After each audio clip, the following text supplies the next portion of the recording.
네, 안녕하세요. JB입니다. 오늘 영상 시작하기에 앞서 감사 인사부터 드리고 시작을 하도록 하겠습니다. 멤버십 회원이신 오셀레미아 님이 엄청난 금액을 슈퍼땡스 후원으로 보내주셨습니다. 이렇게 요새 다들 슈퍼땡스 후원을 많이 보내주시고 멤버십 가입도 많이 해주시면서 응원을 많이 해주시다 보니까 저도 더욱 힘이 나고 여러분들을 위해 열심히 해야겠다는 생각이 듭니다. 큰 금액을 후원해주신 오셀레미아 님 정말 깊은 감사드리고요. 또 수익 보신 거 정말 축하드립니다. 앞으로도 많은 도움 받으실 수 있게 최선을 다하겠습니다. 네, 그럼 오늘 영상에서는 어제 시황에 대해 말씀을 드리고요. 또 제가 새벽에 올린 실시간 멤버십 게시판에서 말씀드리긴 했지만 은행주들이 장 초반에 잘 나가다가 갑자기 하락했잖아요. 중소형 은행들이야 뭐 원래 좀 불안불안한 상태고 바이든의 규제 강화 발언 때문에 그렇다고 치지만 대형 은행들까지 싸잡혀서 한때 많이 하락을 했지 않습니까? 이거는 이제 미국의 대표 대형 은행이자 BNKU의 구성 종목 중에 하나인 찰스 슈왑의 재무 건전성 문제가 다시 불거지면서 그렇게 됐던 건데요. 근데 이게 저는 아무리 봐도 지난번 도이치뱅크 때와 같이 단순 노이즈로 끝날 확률이 높겠다고 생각을 해서 멤버십 회원분들께는 멘탈 흔들리지 말고 걱정 마시라는 글을 올렸습니다. 네, 아무튼 그래서 오늘 영상에서는 찰스 슈왑 이슈가 왜 단순 노이즈라고 생각하는지에 대해 좀 더 자세히 말씀을 드리고요. 그리고 어제 같은 경우 2년물 이하의 단기 채권 가격은 떨어졌는데 10년물 이상의 장기 채권 가격은 올랐잖아요. 그래서 우리들이 많이 투자하는 TMF는 좋은 모습으로 마무리를 했는데요. 같은 채권인데도 이렇게 차이가 났던 이유에 대해서도 이야기해 보도록 하겠습니다. 네, 우선 어제 나스닥은 0.73% 상승하며 전날에 이어 상승세를 이어갔습니다. 그리고 어제 발표된 주요 경제 지표로는 신규 실업수당 청구 건수가 있는데요. 신규 실업수당 청구 건수가 전주보다 7천 건 증가한 19만 8천 건이 나왔습니다. 여전히 20만 건 이하의 수치를 보이며 상당히 낮은 수치이긴 하지만 그래도 전주보다는 어느 정도 증가했다는 사실은 우리가 좋게 볼 수 있을 것 같고요. 그리고 연속 실업수당 청구 건수는 전주보다 4천 건 증가한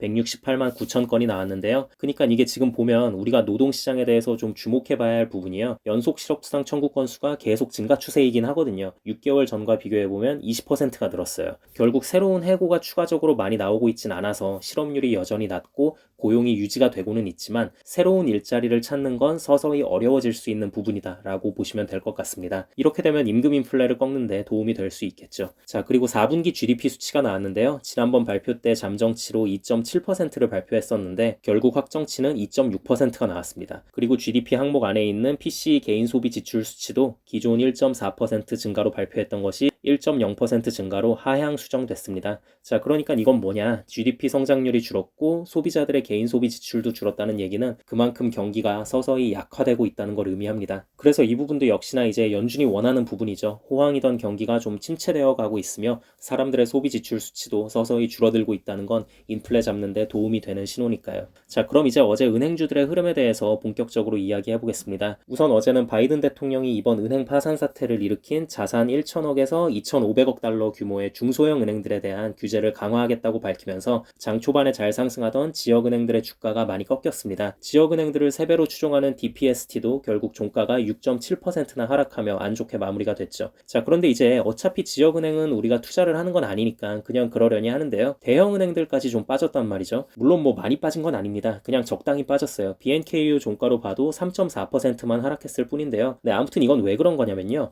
모건 스탠리가 찰스 슈왑의 예치금이 이탈하고 있다며 투자 의견을 중립으로 낮추면서 찰스 슈왑의 재무 건전성 문제가 다시 불거지게 되면서 대형은행들까지 싸잡혀서 그렇게 하락을 하게 됐던 건데요. 근데 여러분, 제가 새벽에 올린 실시간 멤버십 커뮤니티 글에서도 말했듯이 저는 이거 단순 노이즈일 확률이 매우 크다고 보고 있습니다. 우선 찰스 슈왑의 재무 건전성에 의구심이 제기된 건 오늘이 처음이 아니에요. 이미 몇 주 전에 은행 파산 사태의 공포가 시장을 덮을 때 찰스 슈왑 역시 뱅크런 사태가 우려된다며 거론이 된 적이 있었습니다. 그래서 주가 역시 크게 하락을 했었고요. 그래서 당시에 찰스 슈왑의 CEO까지 나와서 본인들은 현금을 충분하게 가지고 있기 때문에 뱅크런 사태가 날 수가 없다. 유동성 문제 전혀 없다고 직접 발언을 하기도 했습니다. 이게 단순히 그냥 자기 회사니까 야, 우리 찰스 슈왑이야. 전 세계 7위의 금융기업이고 초대형 은행이야. 걱정하지 마. 어떻게 우리가 망하냐. 뭐 이렇게 막연하게 말한 게 아니라요. 이날 발표를 하면서 상당히 구체적으로 숫자들을 언급해가면서 자신감을 표했거든요. 일단 찰스 슈왑은 현금 131조 원을 보유하고 있고 기타 단기 금융을 통해 393조까지도 유동성을 확보할 수 있는 상황이기 때문에 현금 여력이 상당히 좋은 곳입니다. 그리고 애초에 찰스 슈왑은 워낙 워낙 대형은행이기 때문에 실리콘밸리 은행처럼 위험하게 영업을 해오던 곳이 아닙니다. 실리콘밸리 은행이 문제가 됐던 건 대출 구성이 리스크가 큰 스타트업과 벤처 캐피탈에 워낙 많이 몰려 있었기 때문인 것도 상당히 한몫했잖아요. 근데 찰스 슈왑은요, 대형은행답게 분산이 잘 되어 있습니다. 찰스 슈왑의 주요 고객들은 법인 기업들 위주가 아니고 개인들이 많기 때문에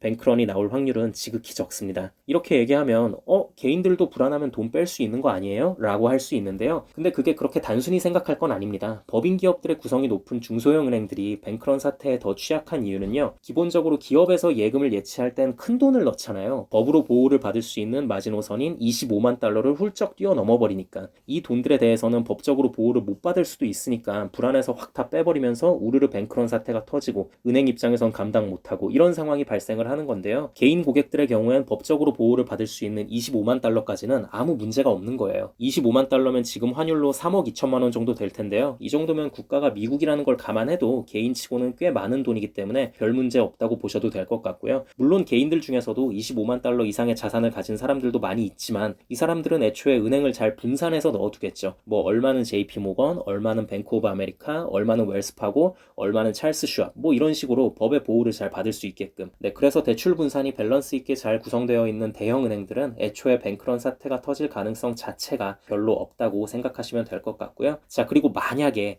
혹시라도 향후 1년간 예금의 대부분이 인출된다고 하더라도 찰스 슈왑은 채권 이자 수입과 CD 발행 등으로 회사 운영은 가능하다고 CEO가 강하게 어필하기도 했습니다. 그러니까 여러분 이 부분 너무 걱정하지 마세요. 지난번 도이치뱅크 사태 때랑 비슷한 정도의 노이즈일 뿐입니다. 심지어 저는 이번 찰스 슈왑 위기설 관련해서는 정부 차원의 도움은 아예 지금 말 꺼내지도 않았잖아요. 찰스 슈왑은 정부 도움까지 갈 필요도 없이 자체적으로도 충분히 위기를 극복할 능력이 있는 은행이라고 보고 있습니다. 그리고 찰스 슈왑이 무너지게 되면 실리콘밸리 같은 중소형 은행이 무너지는 것과는 차원이 다른 대재앙이 펼쳐질 텐데 이걸 정부에서 방치할 리도 없고요. 네, 그래서 아무튼 어제는 이런저런 상황들을 봤을 때 또 그리고 결정적으로 찰스 슈왑 문제가 다시 불거졌음에도 나스닥 지수가 워낙 강하게 버텨주는 것을 봤을 때 이건 단기 이슈, 그냥 단기 노이즈다라는 확신을 좀 갖게 됐고요. 그래도 혹시 몰라서 제가 새벽에 실시간 멤버십 커뮤니티 글 올리기 전에 막 이것저것 뒤져봤는데 도저히 뭐가 없더라고요. 그냥 전에 나왔던 얘기 또 똑같이 반복이야. 그래서 좀 더 확신을 갖고 여러분들을 안심시킬 수 있는 글을 올렸다고 보시면 될 것 같고요. 근데 이 와중에 이제 좀 짜증나는 게 BNKU가 막 그렇게 심하게 떨어지지도 않았어요. 화끈하게 하락해줬으면 추매라도 했을 텐데 이게 참 아쉬운 부분이고요. 만약 추후 더 심하게 떨어지게 되면 저는 추매를 들어갈 거라는 점 말씀드리고요. 네, 그리고 이제 채권은 2년물 채권 가격 같은 경우에는 좀 내렸는데 반대로 우리들이 많이 투자하고 있는 TMF, 즉 장기물 채권들은 오히려 가격이 올랐는데요. 이건 왜 그러냐면요. 연준 위원들이 이제 은행 위기가 잠잠해지는 것 같으니까 다시 또 매파적인 발언들을 쏟아냈거든요. 그렇다 보니까 2년물 이하의 단기 채권들은 반응을 했습니다.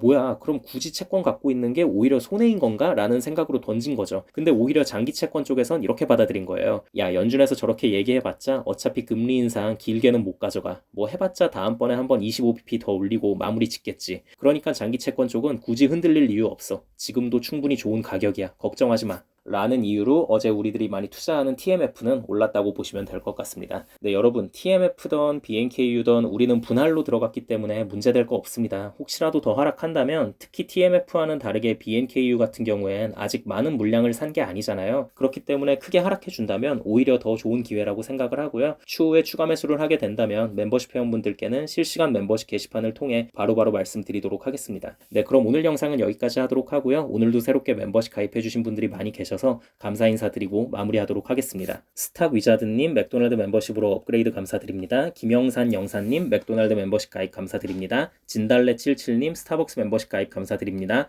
불스킹님 스타벅스 멤버십 가입 감사드립니다. 준태호님 스타벅스 멤버십 가입 감사드립니다. 모비님 스타벅스 멤버십으로 업그레이드 감사드립니다. 진알린님 코카콜라 멤버십 가입 감사드립니다. 손지엔님 코카콜라 멤버십 가입 감사드립니다. 망치망치님 스타벅스 멤버십 가입 감사드립니다. 권영자님 스타벅스 멤버십 가입 감사드립니다. 홍영준님 스타벅스 멤버십 가입 감사드립니다. 이지인님 스타벅스 멤버십 가입 감사드립니다. 체이서 김님 스타벅스 멤버십 가입 감사드립니다. 해피문님 스타벅스 멤버십 가입 감사드립니다. 찰나의 승부님 스타벅스 멤버십 가입 감사드립니다. AJ님 스타벅스 멤버십 가입 감사드립니다. 강형욱님 코카콜라 멤버십 가입 감사드립니다. 철필통님 스타벅스 멤버십 가입 감사드립니다. 밀리언에어님 스타벅스 멤버십 가입 감사드립니다. 주디님 스타벅스 멤버십 가입 감사드립니다. 강형성님 스타벅스 멤버십 가입 감사드립니다. 묘익님 스타벅스 멤버십 가입 감사드립니다. 팔도남님 스타벅스 멤버십 가입 감사드립니다. 제리님 코카콜라 멤버십 가입 감사드립니다. 셀만님 스타벅스 멤버십 가입 감사드립니다. 휴메이님 코카콜라 멤버십 가입 감사드립니다. 멤버십 가입을 해주신 모든 분들께 깊은 감사드립니다. 멤버십 가입을 하시면 제가 조회수에 신경 쓰지 않고 좀 더 편하게 이런저런 시장 상황에 대해 말하는 영상들을 보실 수 있고요. 스타벅스 멤버십 이상부터는 제가 커뮤니티 게시판에 그때그때 중요한 사안들이 있을 때 실시간으로 올리는 글들을 보실 수 있으니 많은 관심 부탁드립니다. 그리고 마지막으로 귀한 시간 내어 제 영상을 봐주시고 응원의 댓글까지 남겨주시는 모든 구독자분들께도 깊은 감사드립니다. 앞으로도 단 한 명의 낙오자 없이 모든 구독자분들의 장기 투자 성공을 위한